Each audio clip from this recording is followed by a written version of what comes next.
एक पिता की इमोशनल हिंदी कहानी। जब मैं घर से गुस्से से बड़बड़ाते हुए निकल आया था और बस स्टैंड की तरफ आगे बढ़ने लगा, मैं मन ही मन बड़बड़ा रहा था। पता नहीं कितने पैसे छुपा के रखे हैं, लेकिन मेरे लिए एक बाइक नहीं ले सकते। अब मैं यहाँ से चला जाऊँगा और तब तक वापस नहीं आऊँगा जब तक मैं खुद के पैसों से बाइक नहीं खरीद लेता। इतना सोच ही रहा था, तभी मेरे पैर में मुझे कुछ चुभने का एहसास हुआ। नीचे देखा तो समझ आया कि जल्दबाजी में मैं पापा के जूते पहन आया हूँ। उन जूतों में कील उभरी हुई थी जो मेरे पैर में बार बार घाव किए जा रही थी। लेकिन उस समय गुस्सा अधिक था, तो मैं बड़बड़ाते हुए आगे बढ़ गया। एकाएक मुझे याद आया कि मैं पापा का पर्स भी साथ ले आया हूँ। मेरे खुराफाती दिमाग में एक ख्याल आया, क्यों ना आज पापा का पर्स चेक किया जाए, जिसे आज तक उन्होंने किसी को हाथ तक नहीं लगाने दिया था। पता नहीं कौन सा खजाना छुपा है इस पर्स में, जो किसी के हाथ नहीं लगाने देते थे। जब मैंने पापा का वह पुराना पर्स खोल कर देखा तो उसमें पैसे तो नहीं मिले, लेकिन पैसों की जगह पर एक डायरी रखी हुई थी। तब मैंने सोचा, ओह, तो यहाँ खजाना छुपा रखा है। मैं समझ रहा था कि यहाँ पापा ने लिखा होगा कि किस से कितने पैसे लेने हैं और किसको कितने पैसे दिए हैं, लेकिन मैं गलत था। जब मैंने उस छोटी सी डायरी का पहला पेज खोल कर देखा तो वहाँ पर जो लिखा था वो थोड़ा सीरियस कर देने वाला था। डायरी में जो लिखा था उसे पढ़ने के बाद मेरे चेहरे पे जो एक्सप्रेशन थे वो गायब हो चुके थे, क्योंकि डायरी में वैसा कुछ नहीं था जैसे मैं सोच रहा था। वहाँ पर उन पैसों का हिसाब लिखा हुआ था जो अलग अलग कामों के लिए अलग अलग लोगों से उधार लिए गए थे। उस लिस्ट में कंप्यूटर के नाम पर भी पैसे लिए गए थे। कुछ यूँ लिखा था, 50,000 बेटे के कंप्यूटर के लिए। यह वही कंप्यूटर था जिसे मैं आज तक यूज़ कर रहा हूँ, लेकिन मुझे यह पता नहीं था उस कंप्यूटर को खरीदने के लिए पैसे कहाँ से आए थे। लेकिन आज पता चल रहा था।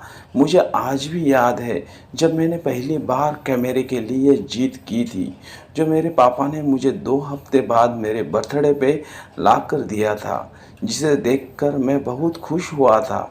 और आज मुझे खुश देखकर मुझसे कहीं ज़्यादा अगर कोई खुश हुआ था तो वह थे पापा। अब मैं चेहरे से गुस्सा एकदम गायब हो चुका था। जब मैंने आगे का पन्ना पलटा तो वहाँ पर कुछ विशेष लिखी हुई थी। पहली जो विश थी उसमें जो लिखा हुआ था, अच्छे जूते पहनना। ये बात मेरी कुछ समझ में नहीं आई। तभी मेरा पाँव अचानक सड़क पर भरे हुए पानी पर जा पड़ा और तभी मेरे पाँव में कुछ गीलापन होने का एहसास हुआ। जब मैंने जूता उतार कर देखा तो उसका तला टूटा हुआ था। यह देखकर मुझे डायरी में लिखी हुई बात याद आ गई। तभी मुझे माँ पापा की कई बातें भी याद आ रही थी। कैसे माँ जब कहा करती थी पापा से, अब तो जूते पुराने हो गए हैं, नए ले लीजिए, तो पापा अक्सर यह कहकर टाल दिया करते थे, जूते अभी और चलेंगे, अभी कुछ दिन पहले तो लिए थे। मुझे आज समझ आ रहा था कि कितने दिन और चलेंगे। साथ ही साथ ये भी समझ आ रहा था कि पापा पर्स को क्यों छुपा कर रखते थे। तभी उस डायरी को पढ़ते हुए बस स्टैंड पर पड़ी बेंच पर आकर बैठ गया। अब उस डायरी का आखिरी पन्ना बचा हुआ था। उस पन्ने को जब मैंने पलट कर देखा तो वहाँ कल की डेट लिखी हुई थी। तारीख के नीचे लिखा हुआ था 50,000 रुपये बाइक के लिए। बस इतना पड़ा और दिमाग सन्न रह गया। अब मेरे मन में कोई शिकवा गिला नहीं बचा था, बस मेरी आंखों से आंसू चले जा रहे थे। मुझे आज तक नहीं पता तब मैं क्यों रोए जा रहा था। अब मैं जल्दी से घर की तरफ भागा, लेकिन जूतों की वजह कील पाँव में अब तक घाव बनाने में कामयाब हो चुकी थी। मैंने जूतों को रास्ते में ही निकाल कर फेंक दिया और भागते लड़खड़ाते हुए घर जा पहुंचा, लेकिन पापा घर पर नहीं थे। मैं समझ गया वो कहाँ थे। मैं सीधा पास वाली बाइक एजेंसी की तरफ भागा। पता नहीं आज कहाँ से इतनी ताकत आ गई थी कि मैं भागते हुए थक नहीं रहा था, और वह भी बिना जूतों के नंगे पैर। जैसे तैसे मैं बाइक एजेंसी पर पहुंचा। पापा वही थे। मैंने पापा को दौड़कर गले लगा लिया और मेरी आंखों से आंसू रुकने का नाम ही नहीं ले रही थी। पापा को समझ नहीं पा रहे थे आखिर क्या हो रहा है, क्यों रो रहा हूँ। मैंने पापा से कहा, पापा मुझे मोटरसाइकिल नहीं चाहिए, आप अपने लिए जूते ले लीजिए। अब आज से मैं जो भी करूँगा अपनी मेहनत से अपने बलबूते पर पढ़कर करूँगा।